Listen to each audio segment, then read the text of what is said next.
देश को जो भी नारा दिया वो आज पूरे विश्व का वैज्ञानिक भी उस चीज़ को मानता है।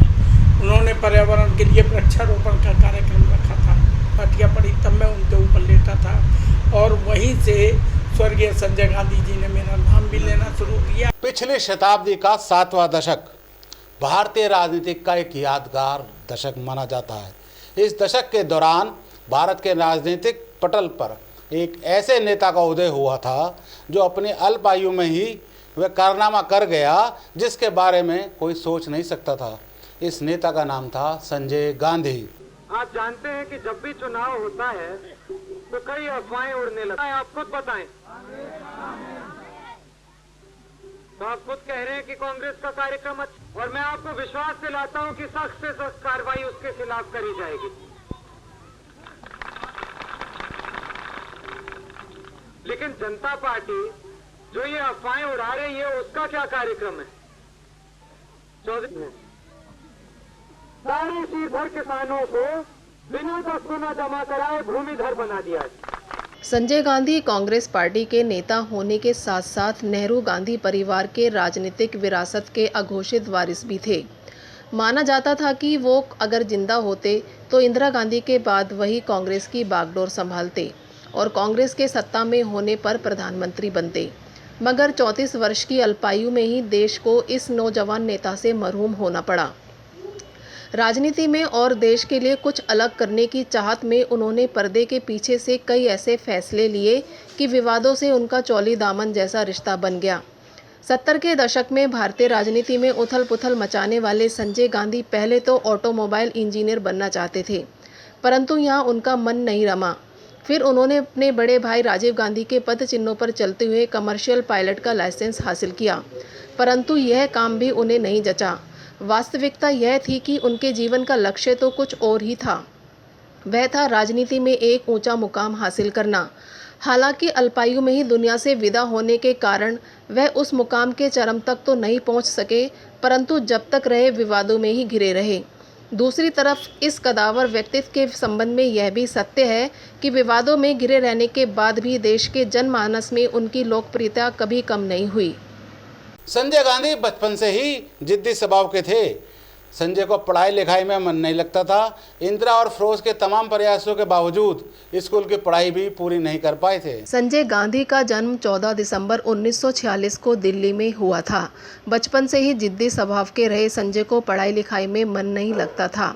पहले वेलहम बॉयज स्कूल और फिर ख्याति प्राप्त देहरादून के दून स्कूल में उनका दाखिला कराया गया, परंतु इंदिरा और फिरोज गांधी के तमाम प्रयासों के बावजूद वह स्कूल की पढ़ाई भी पूरी नहीं कर पाए। अकादमिक योग्यता न होने के बावजूद वह ऑटोमोबाइल इंजीनियर बनना चाहते थे। इसके पीछे उनके कारों के प्रति दीवानगी थी।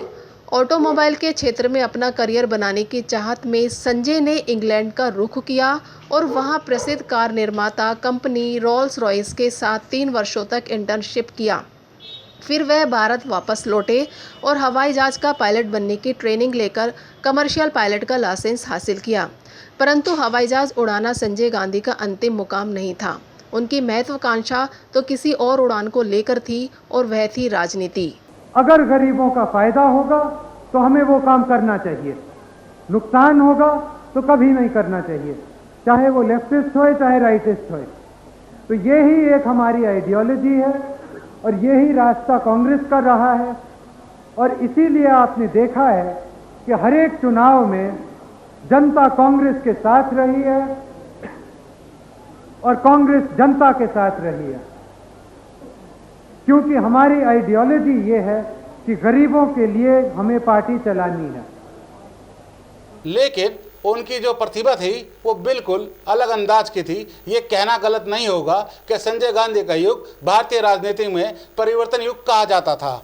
आज़ादी के बाद देश की सपाट चलती राजनीति में उन्होंने उथल पुथल मचा दिया था और देश का एक छत्र राज करने वाली कांग्रेस को पूरे देश में आम जनता का आक्रोश झेलना पड़ा था।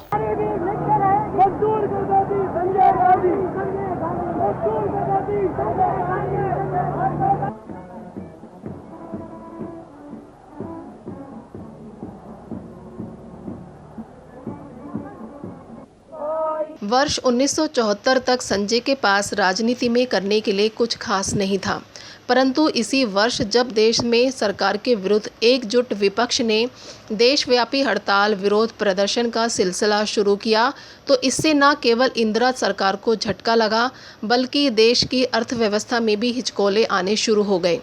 इतना ही नहीं, इंदिरा सरकार को एक बड़ा झटका तब लगा जब 25 जून 1975 को सरकार के कामकाज पर कोर्ट ने एक कड़ी टिप्पणी की और सरकार असहज हो गई।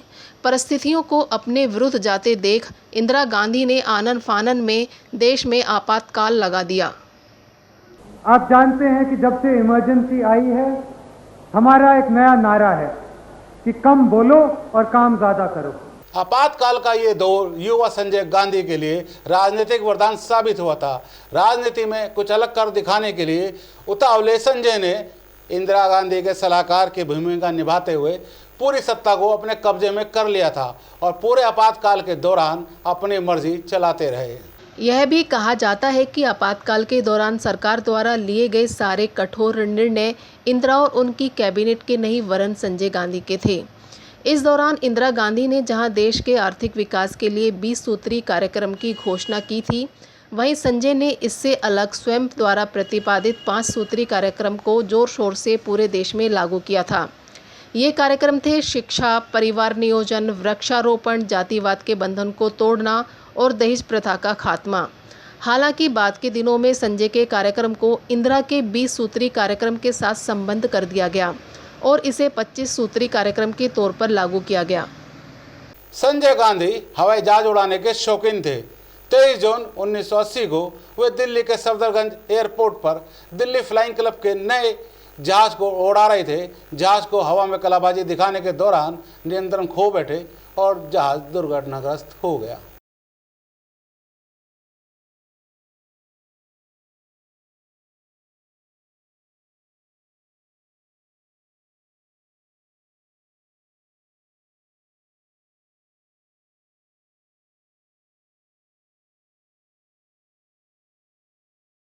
इस दुर्घटना में वह अकाल मृत्यु के शिकार हो गए।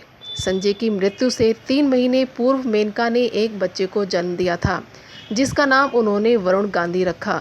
संजय की मृत्यु के पश्चात गांधी परिवार में इंदिरा और मेनका के बीच विवादों का दौर शुरू हो गया। अंततः 1981 में मेनका अपने बेटे वरुण के साथ हमेशा के लिए गांधी परिवार से अलग हो गई। आज माँ बेटा दोनों राजनीति में हैं और भारतीय जनता पार्टी के सांसद हैं। Aerobatics नहीं करेंगे तो why do you need all this? Yes, it just hurts. Please, this is the air brake. Open the spoilers. Please, you have to sign bond also. Open this. We are not responsible for.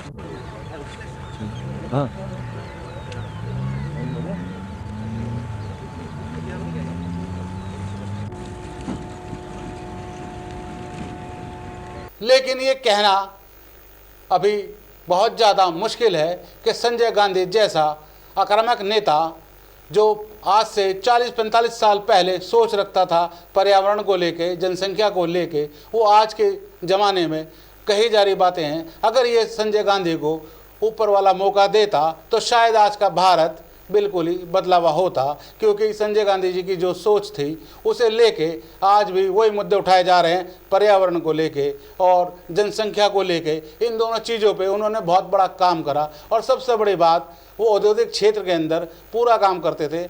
Maruti car को लाने का श्रेय भी उन्हें ही जाता है और नोएडा बसाने का श्रेय भी संजय गांधी को जाता है। ऐसे युवा जुझारू नेता को भगवान ने थोड़ा टाइम कम दिया, जिसकी वजह से वो जल्दी हम लोगों के बीच से चले गए। और अगर वो होते तो भारत का बिल्कुल ही परिवर्तन होता और एक नए भारत का उदय 74 में ही हो गया होता।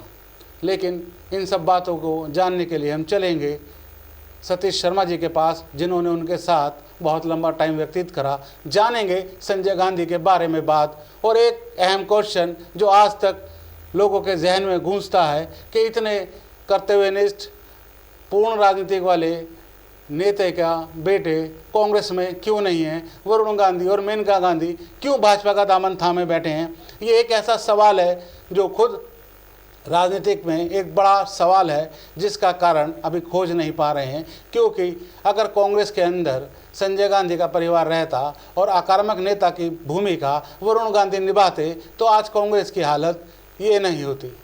नमस्कार, आप देख रहे हैं आप अभी तक, और हमारा खास प्रोग्राम सत्ता के गलियारे से। आज हमारे साथ कांग्रेस के धुरंधर नेता सतीश शर्मा जी हैं, जो पूर्व विधायक, पूर्व मंत्री रहे हैं, और सबसे ज़्यादा उन्होंने, आज हम आपको बता रहे हैं कि संजय गांधी जी के साथ अपना पॉलिटिकल कैरियर शुरू करा था, और आज संजय गांधी जी की बरसी है। उसी को लेके हम बात करने आए हैं सतीश शर्मा जी से, और जानेंगे विस्तार से राजनीतिक जीवन। अगर यहाँ पे संजय गांधी होते तो भारत क्या हालात होते भारत के, और क्या दिशा संजय गांधी और राजीव गांधी ने कांग्रेस को दी है। नमस्कार, आपका स्वागत है मंत्री जी। नमस्कार, धन्यवाद इमरान भाई। आप काफ़ी दिनों से जुड़े हैं पॉलिटिक्स से, आपने छात्र नेता से शुरुआत करी थी, तो पहले तो आप अपने जीवन पर बात करें। देखिए, मैं गाजियाबाद में डिस्ट्रिक्ट बुलंदशहर में अनूपशहर से अपने गांव से इंटर करने के बाद मैंने 70-71 में यहाँ शंभू-दयाल डिग्री कॉलेज में एडमिशन लिया था। नेक्स्ट ईयर ही मैं छात्र संघ का जनरल सेक्रेटरी बन गया NSUI से, और 73 में मैं प्रेसिडेंट बन गया था छात्र संघ का शंभू-दयाल डिग्री कॉलेज का। उसके बाद 1975 में मेरी मुलाकात स्वर्गीय संजय गांधी जी से हुई। उन्होंने मुझे यूथ कांग्रेस का जनरल सेक्रेटरी बनाया, और उनके साथ ही जो उनके विचारधारा थी, सिद्धांत थी, आज भी मैं अपना आदर्श अगर किसी को मानता हूँ राजनीति में, तो स्वर्गीय संजय गांधी जी को ही। सुना है संजय गांधी जी की यूथ ब्रिगेड में आप थे, और यूथ ब्रिगेड की पूरे भारत में चलती थी, और यूथ ब्रिगेड बिल्कुल जलवा था यूथ ब्रिगेड का, उसके बारे में बताएं। नहीं, निश्चित रूप से उन्होंने यूथ को बहुत आगे बढ़ाया और ताकत दी, और वो कंधे से कंधा मिला करके साथ चलते थे। यूथ की हर बात को सुनते भी थे और उस पर एक्शन भी लेते थे। ये उनकी तारीफ थी, और मैं जहाँ तक उन्हें पहचाना हूँ, क्योंकि बहुत करीब से मैंने उन्हें देखा है, वो मेरे घर पर भी 2 बार आए। मैं उनके साथ गाड़ी में बैठ कर के देहरादून और जितनी भी जेलों में वो गए, मैं लगभग तकरीबन सभी जेलों में उनके साथ रहा। तो मुझे बहुत नज़दीक से उन्हें देखने का, उन्हें समझने का एक मौका मिला था। मैंने ये महसूस किया कि वो बहुत दूरदर्शी, और इस देश के बारे में उनको इतनी चिंता थी कि वो इस देश को विकासशील देश बनाना चाहते थे। एक वाकया हुआ था, सुना है, जब इंदिरा गांधी आई थी तो पुलिस ने उन्हें रोका था, तो लाठियां आपके पीठ पे पड़ी थी, वो क्या वाकया? जब 28 महीने का वो दौर था, श्रीमती स्वर्गीय इंदिरा जी को जब वो जेल ले जा रहे थे, उसके बाद वो जेल में चले गए, हम सब लोग भी जेल चले गए। लेकिन उसके बाद इंदिरा जी ने एक प्रोग्राम गाजियाबाद के लिए बनाया। उस समय यहाँ पर जो CO सिटी थे वो सुग्रम पाल सिंह थे, और वो कांग्रेस से चिढ़ते थे, बल्कि वो चौधरी चरण सिंह जी के ज़्यादा फॉलोवर थे, उनकी विचारधारा से ज़्यादा जुड़े हुए थे। उन्होंने सुरक्षा देने को मना कर दिया था। तो मैं यूथ कांग्रेस का अध्यक्ष था गाजियाबाद का। उस समय मैंने जिम्मेदारी अपने ऊपर ली कि मंच तक सुरक्षित श्रीमती गांधी जी को मंच तक लेकर के जाऊंगा, और वहाँ पुलिस ने चाहे कुछ भी किया हो, लेकिन मैंने उनको मंच तक ले जाया गया। लाठियों की बात जो आप कर रहे हैं, वो स्वर्गीय संजय गांधी जी के साथ हुई थी। जब हम रोड रोलर कांड में उनकी तारीख देहरादून में पड़ी थी, हम तारीख पे साथ थे। तो उस समय जब वहाँ झगड़ा हुआ, और एक इंस्पेक्टर थे विक्रम सिंह, उन्होंने जब वहाँ लाठीचार्ज किया, तब मैं उनके ऊपर लेटा था, और मैंने लाठियाँ खाई थी। अकबर अहमद डम्पी के ऊपर लाठियाँ पड़ी, तब मैं उनके ऊपर लेटा था, और वहीं से स्वर्गीय संजय गांधी जी ने मेरा नाम भी लेना शुरू किया, और वहीं से मुझे बहुत ज़्यादा तरजीह देने लगे थे। जी, आपने कांग्रेस के लिए लाठियाँ खाई, छात्र जीवन से आप जुड़े हुए हैं, आप विधायक रहे, आपने सारे हालात देखे। आज के दौर में जो योगी राज चल रहा है, जो भाजपा का है, उस पर कांग्रेस के क्या विचार? देखिए, मैं स्वर्गीय संजय गांधी जी से ही बात शुरू करना चाहता हूँ। वो बहुत दूरदृष्टि रखने वाले लोग थे। उन्होंने जो 5 सूत्र दिए, इस देश को जो भी नारा दिया, वो आज पूरे विश्व का वैज्ञानिक भी उस चीज़ को मानता है। उन्होंने पर्यावरण के लिए वृक्षारोपण का कार्यक्रम रखा था। आज सबसे ज़्यादा वृक्षारोपण की ज़रूरत है, क्योंकि पॉल्यूशन इतना फैल रहा है, तो उन्होंने वृक्षारोपण कराया। उन्होंने सफाई अभियान, उन्होंने देश की जनता को यह संदेश देने का प्रयास किया कि हर व्यक्ति अगर अपने घर के आगे आधी सड़क तक अगर सफाई करेगा, तो उसका घर ही नहीं, उसका मोहल्ला ही नहीं, उसका शहर ही नहीं, उसका प्रदेश ही नहीं, बल्कि पूरा देश साफ हो जाएगा अगर हर व्यक्ति ये मन बना ले। ये मोदी जी आज उस सफाई अभियान को नाटक करके दिखा रहे हैं, लेकिन स्वर्गीय संजय गांधी जी ने ये चीज़ करके दिखाई। प्रौढ़ शिक्षा उनकी देन है। उन्होंने जो भी कार्यक्रम किए वो इस देश के लिए किए, और इस देश के चाहते थे कि विकासशील देशों में इस देश को खड़ा कर दें। लेकिन आज पर्यावरण को देखते हैं, पूरा विश्व चिंतित है कि जिस तरीके से आज इस पर्यावरण को लेकर के और ये वातावरण दूषित हो रहा है, ये पेड़ों की कटाई, ये काटे जा रहे पेड़, तो वो इन सब चीज़ों को रोकना चाहते थे। उनका टाइम की पंक्चुअलिटी, 2 या 3 बच्चे, जनसंख्या पर भी उन्होंने नियंत्रण के लिए कहा था कि जब तक जनसंख्या पर हम नियंत्रण नहीं करेंगे तब तक भारत को हम आगे नहीं लेंगे। 2020 लेकिन हाँ, जो आज सोच रहे हैं ये सोच उनकी थी, लेकिन इस बदकिस्मती इस देश की ही कहूँगा मैं कि उनकी बात को समझ नहीं पाए। हाँ, जो जनसंख्या नियंत्रण का मामला था उसमें थोड़ा सा इम्प्लीमेंटेशन में कर्मचारियों के द्वारा, कार्यकर्ताओं के द्वारा वो थोड़ा सा रूप उसका बदल गया, जिसका खमियाजा संजय गांधी जी को उठाना पड़ा। निश्चित रूप आज के दौर में अगर संजय गांधी होते तो वो सड़क पर उतर करके मोदी जी का और अमित शाह, योगी जी का जिस तरीके से झूठ बोल करके इस देश की जनता को गुमराह करके देश को लूट करके खाए जा रहे हैं, राहुल जी और प्रियंका जी वही हैं कि जो उसका विरोध कर रहे हैं। लेकिन आज अगर संजय गांधी होते तो सड़क पर उतर करके वो अपने कार्यकर्ताओं के साथ जेल जाते और मोदी, योगी, अमित शाह जी का विरोध करते, खुलेआम विरोध करते। वो लाठी भी खाने से नहीं डरते थे, जेल जाने से भी नहीं डरते थे। लेकिन मैं बधाई देना चाहता हूँ कि आज पूरे हिंदुस्तान में या तो हमारे युवा नेता राहुल गांधी जी उसका विरोध कर रहे हैं, या हमारे प्रभारी आदरणीय प्रियंका वाड्रा जी आज उसका विरोध कर रहे हैं, वरना सारा विपक्ष उनके आगे घुटने टेक चुका है। केवल दोनों बहन भाई मोदी और योगी जैसे डिक्टेटरशिप से आज वो संघर्ष कर रहे हैं। 2022 का चुनाव हो, इस चुनाव को आप किस नज़र से देखते हैं और कांग्रेस इस समय कहाँ खड़ी है? देखिए, ये जनता है। जिस समय इंदिरा जी चुनाव हारी थी, कोई सोच सकता था उस समय के इंदिरा जी चुनाव हार जाएंगी? ये जनता है। आज जनता मोदी, योगी इनसे बहुत खिलाफ है। न बोले, क्योंकि भय का वातावरण व्याप्त कर रखा है उन्होंने, डर का एक माहौल पैदा कर दिया है। लेकिन जब वोटिंग होगा तब आप देखेंगे कि इस प्रदेश की ही जनता नहीं, पूरे देश की जनता 2022 में भी उनको मज़ा चखाएंगे और वो बताएंगे कि ये डिक्टेटरशिप से शासन नहीं चलता है, ये लूट खसोट से नहीं चलता है, झूठ बोलने से और गोदी मीडिया को अपनी मुट्ठी में लेकर के अडानी अंबानी के जो आज चैनल हो गए। मैं तो बधाई देता हूँ इमरान भाई आप जैसे उन पोर्टल चैनलों को कि जो आज उनकी पोल खोल करके असलियत दिखा रहे हैं। लेकिन क्योंकि आपकी कवरेज वो एक बैठ करके झूठ बोलते हैं और गोदी मीडिया पूरा एक संदेश देता है केवल मोदी ने ये कर दिया, मोदी जी ने ये कर दिया, जबकि 100% वो झूठ बोलते हैं और झूठ प्रसार कर रहे हैं। जहां मोदी और अमित शाह, योगी जी दोषी हैं, उससे कहीं ज़्यादा गोदी मीडिया के एंकर वो दोषी हैं।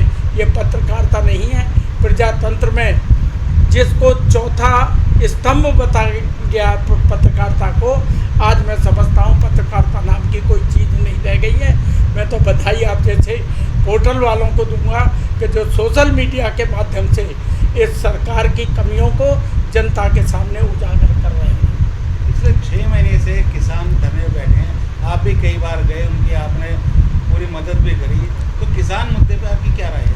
देखिए, किसानों की मांग जायज़ है और अगर किसानों को लाभ होता तो उनके सर में कोई कीड़ा नहीं बैठा हुआ कि जो वहाँ धरने पे बैठते अपनी बीवी बच्चों को छोड़ करके, अपने खेती को छोड़ करके, आज वो पहले ठंड में मरे, आज गर्मी में वहाँ पर पड़े हुए हैं, क्योंकि ये केवल और केवल पूरी ज़मीन को और इस देश को अडानी और अंबानी के हाथ में बेचना चाहते हैं। वो विरोध कर रहे हैं, लेकिन ये डिक्टेटर सरकार, घमंडी सरकार, झूठ पर आधारित सरकार, क्योंकि इन्होंने जिस तरीके से 2014 में वायदा किया था, सब तरीके ख्वाब दिखाए थे, ऐसा आश्वासन दिया था इस देश की जनता को कि मैं 2 करोड़ रोजगार नौजवानों को दूंगा, कोई रोजगार नहीं दिया। महिलाओं की सुरक्षा का कोई नहीं, महंगाई कम कर दूंगा, पेट्रोल के दाम कम कर दूंगा। एक भी वायदा अगर उन्होंने किया हो, अपने मन की तो बात करते हैं वो, और उन मन की बात में भी जो क्वेश्चन पब्लिक से कराते हैं तो उनको पहले फीड किया जाता है, पढ़ाया जाता है कि आप ये क्वेश्चन करेंगे। केवल देश को बहका करके वो सत्ता पा गए और सत्ता में आने के बाद वो डिक्टेटर बन गए। सबसे पहले उन्होंने मीडिया अपने हाथ में लिया है, मीडिया के माध्यम से झूठ और साथ फैला रहे हैं, लेकिन इस देश को तबाह कर दिया, ये देश फेंक दिया। राहुल गांधी जिस मुद्दे को उठाते हैं उस मुद्दे को ये अप्लाई करते हैं, लेकिन 3-4 महीने के बाद जब समय निकल जाता है, कोरोना आया, राहुल जी ने तभी चेताया था, लेकिन ये लगे रहे ट्रंप की उसमें अफगानी में, और कोरोना उनकी वजह से फैला। उन्होंने कहा दूसरी लहर आएगी, फिर वो हुआ। इन्होंने जीएसटी और ये सब किया, उन्होंने कहा कि देश की आर्थिक स्थिति खराब हो जाएगी, बद से बदतर हो जाएगी। आज आप देख लीजिए क्या हाल है, महंगाई का हाल देख लीजिए क्या हाल है, कहीं लॉ एंड ऑर्डर नाम की कहीं चीज़ नहीं है। खुलेआम केवल एक ये दिखा देना कि 4 मुसलमानों की मस्जिद तोड़ दी या 4 मुसलमानों को उठा करके निर्दोषों को जेल में भेज दिया, और आरोप लगाते हैं कि कांग्रेस मुसलमानों की पार्टी है। कांग्रेस इस देश के हर जाति, हर बिरादरी, हर धर्म की पार्टी है। सर्वधर्म समभाव के ऊपर वो राजनीति करती है, सबका मान, सबका सम्मान ये पार्टी करती है, कोई भेदभाव नहीं करती और देश हित में करती है। गांधी परिवार ऐसा है कि जिन्होंने अपना सब कुछ लुटा करके इस देश को समर्पित कर दिया। आपने गांधी परिवार की बात करी, मेनका गांधी और रोहन गांधी को क्यों कांग्रेस ने अपना दिया, वो क्यों इस पार्टी में नहीं आना चाहते, वो क्यों भाजपा की झोली में? इस पर आपका व्यक्तिगत सवाल है, इसका जवाब जरा खुल के बताएं। देखिए, इस बारे में मैं ज़्यादा बोलना नहीं चाहता, ये उनका घरेलू अपना मामला है, वो उनके क्या बात हुई है। नहीं, विचारधारा ना, संजय जी की विचारधारा कांग्रेस अपना रही है, उनके बच्चों को नहीं अपना पा रही है, वो इधर नहीं आ पा रहे, उसका क्या कारण? देखो, ये पारिवारिक मामला है, मैं इस बारे में नहीं कह सकता। मैं ये जानता हूँ कि मैं स्वर्गीय संजय गांधी का अनुयायी हूँ और जो आदर्श उन्होंने रखे हैं आज तक उस पर कायम हूँ। टाइम की पाबंदी, मैं कहीं भी कोई प्रोग्राम होता है बिल्कुल एग्जैक्ट टाइम पे पहुँचता हूँ, झूठ नहीं बोलता। कभी भी कोई व्यक्ति, कोई कार्यकर्ता ये नहीं बता सकता कि सतीश शर्मा झूठ बोला। ईमानदारी के रास्ते पर चल करके मैं काम करता हूँ, तो मेरे पर जो छाप है वो स्वर्गीय संजय गांधी जी की है और जीवन भर उनके उसूलों पर मैं कायम रहूँगा और चलूँगा। बात की जाए उत्तर प्रदेश चुनाव की, 2022 में चुनाव है और आपका होम टाउन गाजियाबाद है, तो यहाँ किस मजबूती से चुनाव लड़ा जाएगा? और जो मसले चल रहे हैं जिलाध्यक्ष और महानगर अध्यक्ष में, अभी आप महानगर अध्यक्ष चेंज कर रहे हैं, तो इन मुद्दों को लेकर अभी 22 चुनाव हो, तो पहले जिन्होंने विधायक अपने घोषित कर दिए हैं, क्या कांग्रेस भी घोषित करेगी? और गाजियाबाद में कितनी सीटों पर आप समझ सकते हैं हम लड़ पाएंगे और जीत पाएंगे? देखिए, हमारे जो प्रभारी हैं श्रीमती प्रियंका गांधी वाड्रा जी, उन्होंने इशारा कर दिया है बहुत से प्रत्याशियों को कि आप तैयारी करें, अपने अपने क्षेत्र में जाएं, अपने क्षेत्र में जनता की समस्याओं को उठाएं, उनकी समस्याओं का समाधान कराएं और आप अपने चुनाव की तैयारी करें। नहीं, हमेशा ऐसा होता है कि कांग्रेस की लिस्ट सबसे बाद में आती है, टाइम नहीं मिल पाता। लेकिन इस बार प्रियंका जी ने इशारा कर दिया है और बाकी करीब 50-60 विधायकों को और 10-5 दिन के अंदर दूसरे लोगों को भी बता दिया जाएगा कि आप चुनाव की तैयारी करें। और निश्चित रूप से प्रियंका जी के नेतृत्व में इस उत्तर प्रदेश में कांग्रेस जीतेगी, गारंटी के साथ जीतेगी। तो बस सीएम का चेहरा प्रियंका गांधी माने जाएंगे उत्तर प्रदेश में। अब देखिए, ये हाईकमान का निर्णय है, उनका व्यक्तिगत निर्णय है। पार्टी हाईकमान किसको करती है, चेहरा किसको दिखाती है, ये उनके डिपेंड है। इस बारे में मैं कुछ कह नहीं पाऊँगा। लेकिन जिस तरीके से प्रियंका गांधी जी मैदान में आई हैं और एक आक्रामक शैली आप उन्होंने अपनाई है, किसान मुद्दे पे लोढ़ा में लाठीचार्ज हुआ, राहुल जी पे हुआ, तो इसका बेनिफिट तो कांग्रेस को मिलेगा आपको? बिल्कुल निश्चित मिलेगा। ये जो बात कही जा रही है कि समाजवादी और उस गठबंधन को वोट मिलेगी, ये केवल आरएसएस का, भारतीय जनता पार्टी का प्रचार है ताकि इस देश का मुस्लिम बढ़ जाए। आज चाहे हिंदू हो, चाहे मुस्लिम हो, चाहे सिख हो, कोई भी समाज का आदमी हो, अमीर हो, गरीब हो, किसान हो, मजदूर हो, नौजवान हो, हर व्यक्ति ये जान चुका है कि इस देश के अंदर और प्रदेश के अंदर अगर सरकार कोई चला सकता है तो केवल और केवल कांग्रेस चला सकती है।